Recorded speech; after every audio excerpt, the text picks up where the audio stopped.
semana pasada habíamos visto el trauma craneoencefálico. ¿Qué pasa cuando se intercambia bruscamente la energía de la cabeza contra un objeto? Ahora vamos a ver el traumatismo raquimedular. ¿Qué es el traumatismo raquimedular? Bueno, el traumatismo raquimedular tiene otros nombres según el libro del autor. Por ejemplo, le llaman traumatismo vertebromedular también. ¿Ok? Así que si escuchas cualquiera de los términos se refiere a lo mismo. Es un grupo de entidades, de enfermedades, producidas por la transmisión abrupta de energía cinética a la columna vertebral y a sus contenidos, es decir, a las meninges que están a nivel vertebral, a la médula espinal o a los nervios espinales, las raíces espinales. Eso es el traumatismo raquimedular. Clásicamente, los pacientes vienen con este tipo de tomografía, ¿no? Con este tipo de lesión. ¿Ven que no hay continuidad en la columna? Básicamente tenemos una fractura en la radiografía, en la tomografía, y cuando se hace una reconstrucción 3D, se puede observar los niveles incluso de la fractura y qué parte de la vértebra está fracturada. El cuerpo vertebral, las apófisis espinosas, las apófisis laterales, etc. Epidemiológicamente hablando, tiene una incidencia anual de 5.3 por 100.000 habitantes. Es decir, es una cosa bastante frecuente, ¿no? No es tan raro de ver personas con traumatismo raquimedular.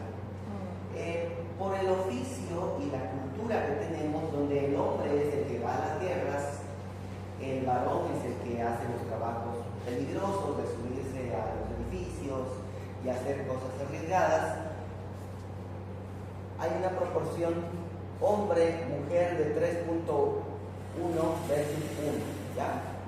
Por cada 3 hombres que tienen traumatismo raquimedular, una mujer tiene traumatismo raquimedular. ¿Cuál es la causa del traumatismo raquimedular? Principalmente los accidentes de tránsito. Los accidentes de tránsito, a medida que los países van desarrollándose, avanzan en su economía, tienen mejores carreteras, mejores medios de transporte, más veloces, y obviamente, lamentablemente, siempre se acompaña esto de accidentes. Y dentro de los accidentes, estos accidentes pueden generar trauma craneoencefálico y traumatismo raquimedular. Pero también llama la atención que existen accidentes domésticos. Los accidentes domésticos son estos accidentes donde las personas se caen en la casa, se caen de las gradas, etc. Accidentes domésticos. Y no dejan de tener un lugar importante los accidentes deportivos y, por ejemplo, los que hacen paracaidismo, ¿no? Gente que hace paracaidismo a nivel deportivo o a nivel militar suelen tener traumatismo raquimedular. Vale, ¿recuerdan la división que había de la columna? Una porción cervical, una porción dorsal o torácica y una porción lumbar y más abajo sacrocoxis, ¿no? Entonces, de acuerdo a la porción afectada, tenemos en la porción cervical un 55% de afectación. Y esto es porque es la zona más móvil que tenemos de la columna, ¿ok? A nivel dorsal, 35%, y a nivel lumbar, solamente el 10% de las veces. Es interesante que en el 20% de las veces afecta a más de una vértebra y el 60% tiene lesiones asociadas ya a otros órganos. Es decir, el traumatismo raquimedular, al fracturarse los huesos, sabemos que la energía cinética intercambiada ha sido muy alta. Entonces, es de esperar que haya lesiones también en otros órganos, pulmones, riñones, corazón, etc. Ahora, ¿cuál es el problema del traumatismo raquimedular? Resulta que los seres humanos tenemos una capacidad de poder mantenernos de pie, la bipedestación. Y para mantenernos en bipedestación, todo nuestro cuerpo, si ustedes se dan cuenta, se apoya en la columna. Nuestra cabeza está sujeta en la columna, los brazos, las escápulas, las costillas, todas ellas insertadas en la columna. Nuestras piernas están diseñadas, nuestros miembros inferiores, para sostener la columna. Entonces todo gira alrededor de este eje que es la columna vertebral. Entonces la columna vertebral tiene que tener estabilidad. Un traumatismo raquimedular lo que hace es hacer perder la estabilidad de la columna vertebral. ¿Qué es la estabilidad espinal? Entonces la estabilidad espinal es la capacidad que posee la columna vertebral para mantener sus relaciones anatómicas intactas, íntegras, las relaciones normales, ¿ya? Y cuando se aplica una fuerza, la estabilidad de la columna nos ayuda a que se mantenga eso, ¿no? Esa relación anatómica. Cuando la estabilidad de la columna se pierde, porque se intercambió bruscamente la energía, los ligamentos que sostienen a la columna se pueden romper, las fracturas, en lugar de sanar, pueden no consolidarse y la columna vertebral se vuelve inestable. Es decir, una vértebra ya no está encima de la otra, sino que está móvil, ¿ya? Y estas zonas de inestabilidad y zonas de hipermovilidad, aparte de generar dolor, generan incapacidad. La incapacidad es la que va a producir que la persona ya no pueda caminar, ya no pueda moverse y quede postrada, ¿ya? Acá vemos, por ejemplo, una fractura, luxación de la columna cervical. Estamos viendo los cuerpos vertebrales y estos cuerpos vertebrales, acá tenemos una fractura. Voy a intentar ampliar un poco la imagen. No es muy bueno el data, ¿no? No. Ya, aquí tenemos una fractura y esta vértebra, además de fracturarse, ha perdido su relación anatómica normal y se ha desplazado hacia atrás en una retrolistesis, de tal forma que está comprimiendo el saco tecal, que es esto que vemos de blanco, y está comprimiendo la médula espinal. Imagínate, toda la información pasa del cerebro a través de la médula espinal hacia los órganos. Sin embargo, cuando hay compresión de la médula espinal, va a haber cierta información que va a estar cortada y va a llegar de forma aberrante a los órganos. Por ejemplo, la información motora. A partir de aquí, hasta aquí llegará bien la información porque hay integridad de los tejidos, y a partir de aquí para abajo seguramente el paciente sentirá debilidad o parálisis, y si esto progresa en el tiempo va a tener el paciente amiotrofia, que es pérdida de masa muscular, y puede generar incluso que el paciente tenga discapacidad motora, ¿ya?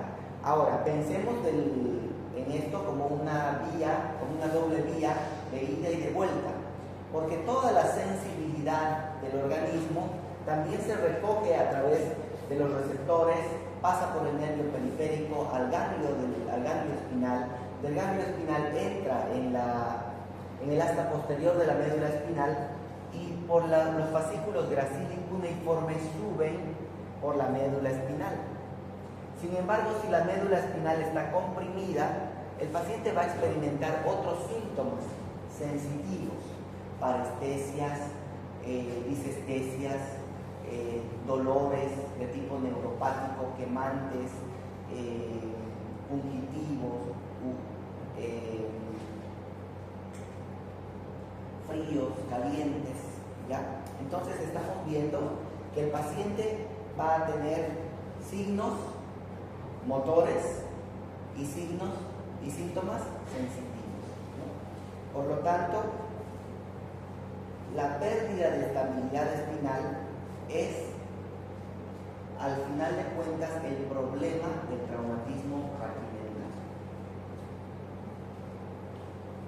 ¿Cuál es la importancia de que nosotros como médicos determinemos si la columna vertebral es estable o es inestable?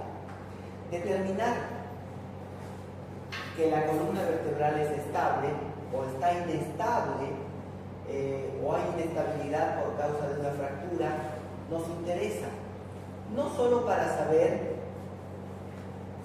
si el paciente va a recuperarse solo con hacer reposo, o si el paciente va a recuperarse con una órtesis externa, por decirte un collarín cervical, blando o duro, como tipo Filadelfia, o el paciente va a necesitar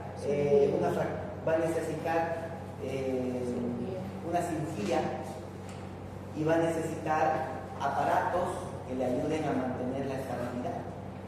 Entonces, determinar la estabilidad nos va a determinar a nosotros cuál es el manejo que vamos a hacer con ese paciente. Te pongo un ejemplo sencillo. Uno de tus hermanos menores llega a la casa y el perro de la casa, que es grande, entonces empuja al niño al saludar, ¿no? Se sube encima, pum, lo empuja y se golpea. El niño llora un montón y tú le dices, no pasó nada, estás bien, estás sano, ¿no? Solo ha sido un golpe. Vale, determinaste la estabilidad de tu hermanito, ¿no? ¿Por qué? Porque viste que ha sido solamente un golpe. El paciente necesita tal vez reposo. Pero ¿qué pasa si el niño de pronto no mueve el cuello, o no mueve las piernas, no mueve los brazos, producto de la caída, ¿no? Entonces nos damos cuenta que probablemente necesitemos una radiografía. Si en la radiografía se ve alguna sospecha de fractura, ¿qué otro estudio pediremos? Tomografía. Una tomografía, y mucho mejor con una reconstrucción en 3 dimensiones, reconstrucción en 3D.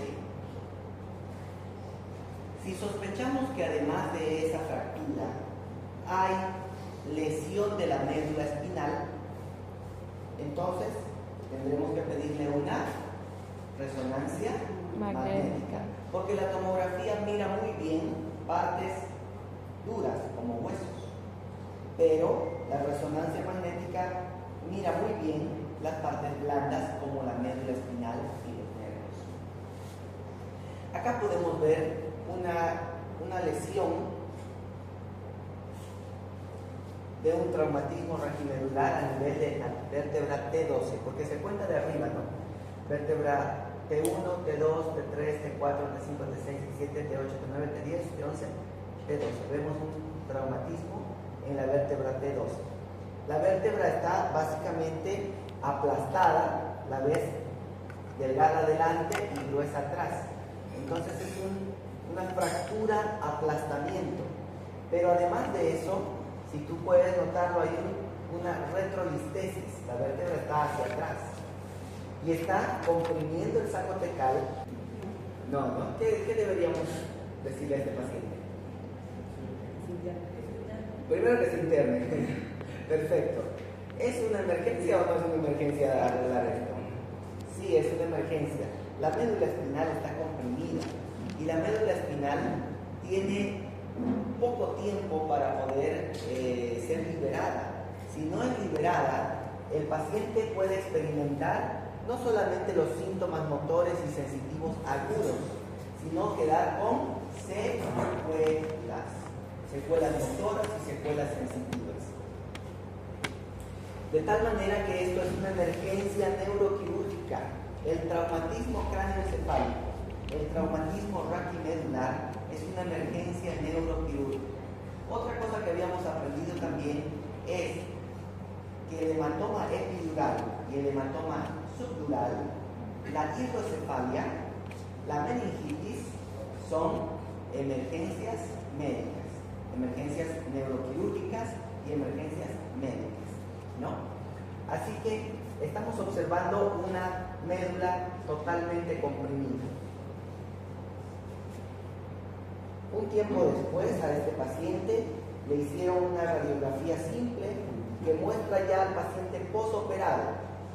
Posoperado, el mismo paciente posoperado, y ya le pusieron una órtesis externa, ¿no? Ya está instrumentada esa columna, las vértebras han sido atravesadas por unos clavos endomedulares para fijar las vértebras y ponerlas en su lugar. Esto se hace para, primero, descomprimir la médula espinal, permitir que las vías descendentes y las vías ascendentes nerviosas puedan estar libres. Segundo, para preservar la estabilidad de la columna vertebral. Y tercero, para limitar los daños, ¿no? Para limitar los daños en el paciente.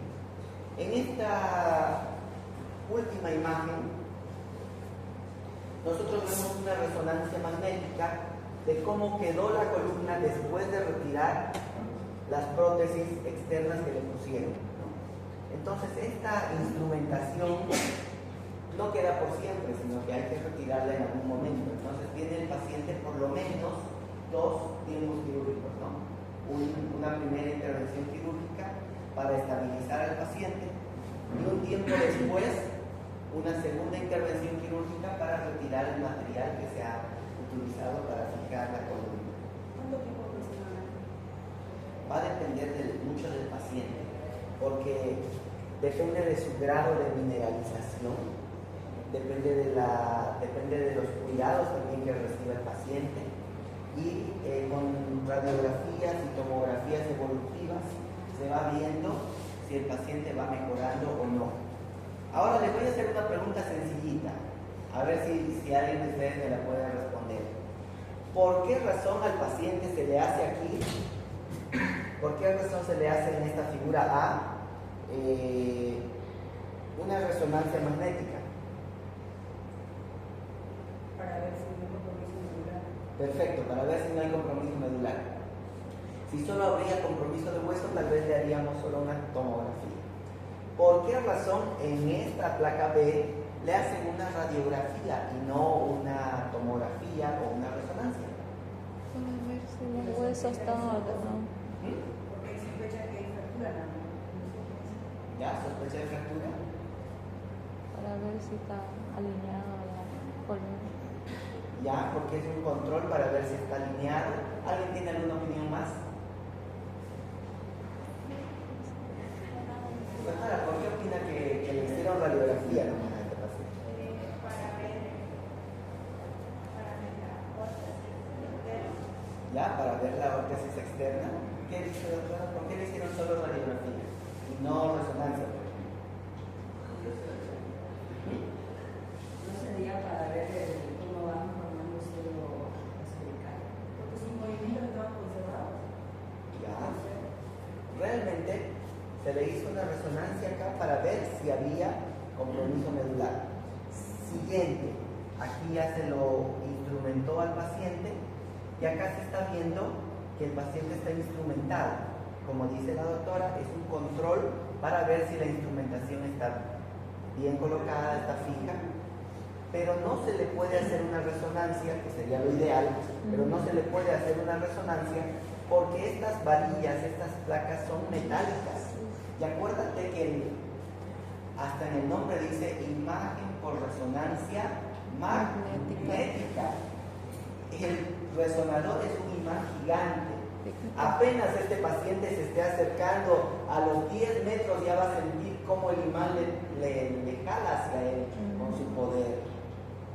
Y si nosotros lo metemos a un resonador, el paciente va a ser, estas placas van a ser arrancadas por la fuerza de su cuerpo. Entonces es por eso que a todo paciente que le vamos a hacer resonancia magnética le preguntamos primero, ¿usted tiene alguna prótesis metálica?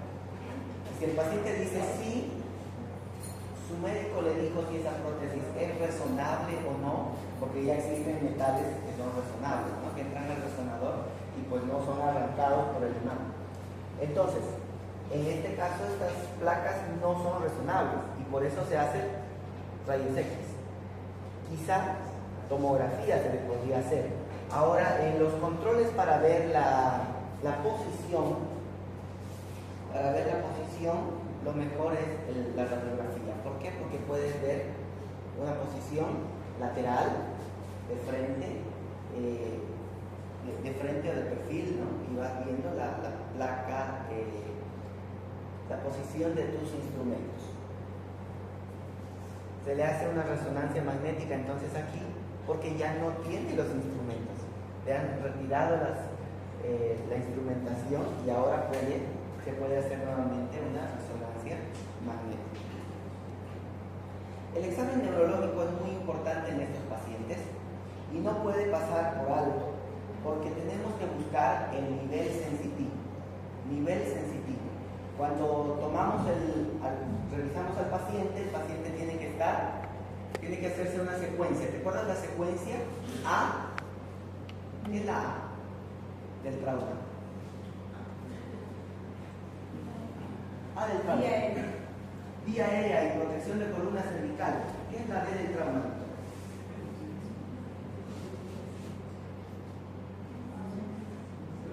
B, ventilación. C del trauma. Tienes que saber algo. C del trauma. La circulación. D del manejo del trauma. Para mirar todo esto, nosotros tenemos que desnudar a nuestro paciente. Tiene que estar desnudo nuestro paciente y poder hacer la revisión. Para ver la parte sensitiva, con la ayuda de un algodón, nosotros tocamos la punta de los pies de un lado y del otro. Y le hacemos una pregunta. ¿Cuál es la pregunta que tenemos que hacerle? ¿Le duele? ¿Sí? ¿Está bien la pregunta? ¿Cuál es la pregunta? Por ahí le dijeron. Esto es igual que esto. Es igual a la derecha que a la izquierda. Entonces vamos a ver. Si es igual a la derecha y a la izquierda, primero sabemos que hay sensibilidad, ¿no? Hay sensibilidad. Y vamos subiendo los niveles de la revisión. Vamos subiendo de niveles, porque acuérdate que nuestro organismo está diseñado por zonas. Un nervio inerva cierta zona cutánea, y a eso le llamamos dermatomas. Los dermatomas entonces inervan cierta zona cutánea. Y estos dermatomas entonces vamos a poder ver. Por ejemplo, si el paciente no siente desde el abdomen para abajo, tendrá una anestesia. Y vamos a ver desde qué nivel empieza a tener la sensibilidad normal. Por ejemplo, si es a nivel del abdomen, él va a decir que a partir de ahí siente normal hacia arriba. Entonces nuestro nivel será un nivel T10, ¿no? Ahí está.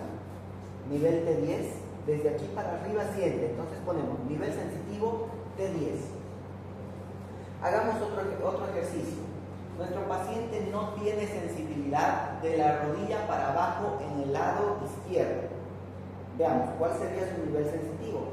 L4. Me voy a poner grande la pierna, ¿ok? Ahí está. L4. ¿Cuál sería su nivel sensitivo? Vamos probando. S1 no siente. L3 no. L3 no. L4 no. A partir de ahí siente. S2. Entonces su nivel sensitivo es S2. ¿Ok? S2 es su nivel sensitivo. El paciente puede tener todas estas cosas que hemos hablado la semana pasada, hace 2 semanas, que puede tener hipoestesia, anestesia, alodinia, hiperpatía, parestesia, que son términos que nos hablan de alteraciones sensitivas, ¿ya? Entonces, a nivel sensitivo vamos a utilizar estos dermatomas cutáneos. Entonces, es muy común hablar que el paciente con trauma raquimedular tiene, por ejemplo, un nivel asimétrico, L1 a derecha y T9 a izquierda. Significa que la médula ha sido lastimada en diferentes zonas, ¿no? Vale, entonces ya tenemos niveles sensitivos. Como ustedes pueden ver, hay niveles sensitivos en la parte posterior del cuerpo, hay niveles sensitivos en la parte anterior del cuerpo. ¿Ya? Ya está en la cabeza básicamente, ¿no? Ahí estamos viendo los niveles sensitivos. Entonces, a nivel sensitivo, los puntos sensitivos, la sensibilidad puede estar ausente, puede estar disminuida, puede estar normal o puede no ser evaluable, porque a veces el paciente, por ejemplo, al tener un accidente de tránsito, no solo sale un poco golpeado, a veces pierden extremidades, ¿no? Entonces, si perdió la rodilla, por ejemplo, fue amputado, tiene una amputación traumática, entonces pierna izquierda no evaluable, no valorable. Vamos a ver también los niveles motores. A nivel motor, nosotros tenemos que darnos cuenta que hay miótomos motores. Los miótomos motores son aquellos que van a permitirnos ver desde el nivel C2 hasta la vértebra, hasta el nervio sacro 1, sacro 5, nos va a mostrar diferentes niveles motores. El paciente va a poder hacer ciertos movimientos sí y ciertas cosas no. Entonces, con la revisión de la fuerza muscular vamos a poder ver cuál es el nivel del miótomo afectado. Para eso utilizamos esta escala que la habíamos aprendido en las primeras clases, la escala de la Medical Resist Council, que es el que mide la fuerza de 0 como parálisis total a 5 movimientos normal, activo, que vence la gravedad completa. Vamos a evaluar entonces a nivel del brazo, a nivel de las piernas, a nivel distal, a nivel proximal, si el paciente puede hacer estas cosas o no. ¿Ya? El grado de deterioro neurológico se mide mediante una escala llamada escala de Frankel modificada. La presencia de sensibilidad en los dermatomas sacros nos indica que la lesión es incompleta. Si el deterioro es completo, si no hay sensibilidad a nivel sacro, hay que verificar si existe shock medular, tomando el reflejo bulbocavernoso. Cuando el reflejo bulbocavernoso está presente, el shock medular ya ha desaparecido. Entonces,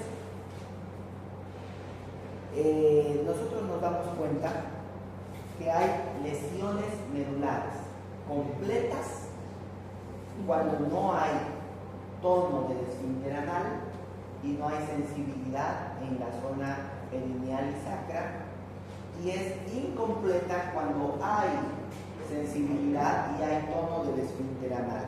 A esto le llamamos la escala de Asia. La escala de Asia. Asia, entonces, es una escala que nos permite ver si la lesión medular es completa o incompleta. ¿Cuál es el tratamiento entonces de un traumatismo raquimedular? El éxito del tratamiento va a depender más que del buen médico que lo atienda. Los excelentes medicamentos con nombre de marca que el paciente pueda utilizar o el renombre y el prestigio de la clínica donde se ha atendido, va a depender el tratamiento y el pronóstico de este paciente de la gravedad de su lesión y el tiempo transcurrido. Sí. Si la lesión es muy grave y el tiempo que ha pasado desde la lesión hasta su cirugía, llamémosle así, es muy largo, el paciente tiene mal pronóstico funcional. Si el paciente tiene una lesión mínima y el tiempo que ha pasado es mínimo, tendrá un mejor pronóstico funcional. Entonces, lo primero que tenemos que hacer en el paciente es inmovilizar columna cervical, pero también inmovilizar la columna vertebral utilizando una tabla rígida. Muchos de los que están aquí van a viajar al Brasil, a viajar a la Argentina, y el primer trabajo que probablemente vayan a tener no va a ser de médico, probablemente seamos paramédicos, esos que van y recogen a los pacientes accidentados en una ambulancia, Entonces acuérdate de esta clase. Lo primero que hacemos ante un paciente traumatizado es mantener la vía aérea permeable. Sacamos los objetos de la boca, verificamos que la vía aérea esté permeable. Colocación de un collar cervical duro tipo Filadelfia. Aseguramos la columna cervical, protección de columna cervical. Pero no te olvides de ponerle una tabla rígida para proteger el resto de la columna vertebral. Inmovilización. Al paciente entonces se lo tendrá que mover en bloque a partir de que lo estamos evaluando. Hacemos una reanimación médica enérgica. El paciente puede haber perdido mucha sangre. Le pondremos reposición con cristaloides. Se le hará medicamentos. Si el paciente tiene hipotensión pero no ha perdido sangre, no es un shock hipovolémico, entonces nosotros haremos probablemente uso de drogas vasoactivas para subir la presión. Trataremos de hacer alineación vertebral, primero con las cosas que tengamos en el lugar. Segundo, estabilizaremos a través probablemente de prótesis externas como el collar cervical o si es necesario fajas o cosas así.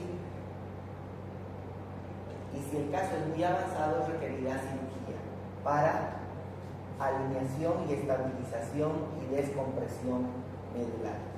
Entonces el manejo es en el lugar, protección de vía aérea, protección de columna cervical con collar cervical y tabla rígida para proteger al paciente hasta que este paciente sea trasladado con seguridad al hospital. ¿Qué pasa en el hospital?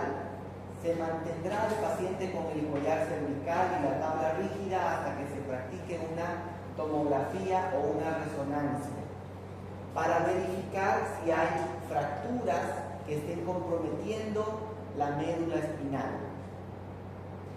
Este paciente entonces estará inmovilizado por la presunción de que existe una fractura de las vértebras. Se valorará, obviamente, la permeabilidad de la vía aérea, se evaluará la función cardiorrespiratoria, se reanimará agresivamente, dándole oxígeno y manteniendo una presión arterial media adecuada. Realizaremos la evaluación clínica neurológica viendo la fuerza motora y la sensibilidad. Haremos los estudios radiológicos necesarios, tomografía o resonancia magnética. En cirugía se reducirá los fragmentos óseos, ya sea por tracción mecánica o por corrección postural. Se evalúa la necesidad de una cirugía abierta, de una reducción abierta, sabiendo que la cirugía, el éxito lo va a conseguir mientras más temprano se opere. ¿Okay? Entonces, tuve la suerte y la mala fortuna al mismo tiempo de ver pacientes que sufrían un accidente de trauma raquimedular y se operaban inmediatamente y tenían mejor pronóstico, mejor recuperación. Y unos pacientes que se accidentaron y se les dijo, esto necesita cirugía de urgencia porque hay un compromiso de la médula a nivel cervical. Si no hacemos nada, el paciente va a quedar tetrapléjico. La familia prefirió esperar a un médico amigo de ellos que venga. El amigo llegó al día siguiente. No tenía el paciente sensibilidad a nivel sacro y no tenía tono del esfínter anal. ¿Qué tipo de lesión era? ¿Completa o incompleta? Completa. Era una lesión completa y había shock medular porque no tenía el paciente reflejo bulbocavernoso. Al día siguiente, el paciente tenía ya reflejo bulbocavernoso. ¿Qué significa eso? ¿Que la lesión es completa o incompleta? Era incompleta, pero ahora tiene reflejo bulbocavernoso. Pasó el shock medular. Pasó el shock medular. El paciente movía ligeramente las manitos, los pies, los dedos de los pies. Entonces la familia dijo, ayer no movía nada, hoy ya mueve los dedos de los pies, seguramente la mejoría va a ser progresiva. En un día mueve los pies, en 2 días mueve hasta la rodilla, en 3 días mueve la cadera, en 4 días moverá los brazos, todo perfecto. A pesar de la insistencia mía y de otros médicos amigos, la familia decidió esperar una semana. Después de esperar esta semana, el paciente finalmente fue operado. Y esta cirugía que se hizo, se estabilizó la columna cervical. Y al volver el paciente, evaluamos nuevamente. El paciente no tenía respuesta motora ni respuesta sensitiva. La lesión fue severa, el tiempo quirúrgico fue pésimo. Entonces, el tiempo para operar fue pésimo. Se operó con el mejor cirujano, en la mejor clínica, pero no ayudó de nada porque el tiempo en este caso es oro, ¿ok? El tiempo es valiosísimo. Si hay un traumatismo raquiomedular, el paciente debe operarse, si es necesaria cirugía, lo más pronto posible. Acá vemos algún esquema de cómo sería la cirugía. Obviamente se abre piel, se divulsiona músculos, se llega hasta el nivel de las vértebras y se opera. Entonces, como resumen del traumatismo raquimedular, el traumatismo raquimedular es el producto del intercambio brusco de energía cinética a nivel de las vértebras y el contenido que hay dentro de las vértebras. Es una emergencia neuroquirúrgica. Entonces, cuando recibas al paciente, ¿a qué médico tenemos que pedirle que venga a valorar a este paciente? Al neurocirujano. El neurocirujano entonces evaluará al paciente y decidirá si este paciente requiere manejo neuroquirúrgico o no. ¿Ya? Por lo tanto, ya sabemos ahora manejar trauma raquimedular. Un par de lecturas por ahí de artículos del tema y un repaso y van a quedar óptimos. Muchas gracias por venir.